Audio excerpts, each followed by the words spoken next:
Et bien sûr, compte tenu du réchauffement climatique et des difficultés que nous connaissons à Paris, nous allons voter cette délibération si, en théorie, cette création d'îlots de fraîcheur devrait effectivement bénéficier aux locataires. Par contre, je voudrais attirer l'attention sur des postures et je qualifierais même d'incohérence face aux défis climatiques.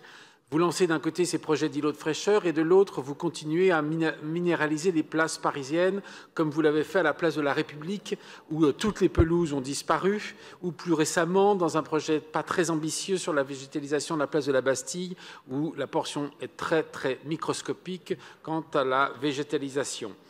Alors, je ne sais pas vous rappeler encore que la ville de Paris compte très peu de mètres carrés d'espace vert par habitant, très en deçà des 15 mètres carrés d'espace vert préconisés par l'OMS.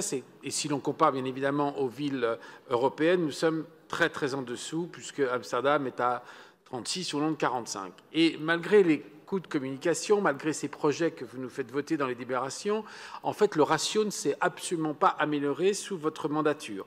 Je rappelle que vous avez quand même dans la ZAC Saint-Vincent-de-Paul dans le 14e ou des projets comme la Tour Triangle dans le 15e ou dans le 12e arrondissement, les projets Harold de Netter, où vous abattez des arbres centenaires. Globalement, on a des difficultés à comprendre comment d'un côté vous nous faites voter de l'argent public sur des îlots de fraîcheur chez les bailleurs sociaux et de l'autre côté vous continuez à minéraliser la ville et vous continuez à bétonner la ville et vous continuez à abattre des arbres. Donc je rappelle que les promesses de forêt urbaine ont été extrêmement un peu extraordinaires. Dans la campagne 2020, on devait avoir des forêts, rien n'a été mis en place, du moins aucune date n'est fixée. Les projets de l'Opéra Berge-sur-Seine ont été abandonnés. Pour les deux autres, la gare de Lyon et comme le parvis de l'Hôtel de Ville, la volonté de remplacer tout le premier niveau de parking souterrain se heurte à la configuration des sous-sols qui montre que la ville n'avait pas forcément bien maîtrisé l'ensemble des infrastructures.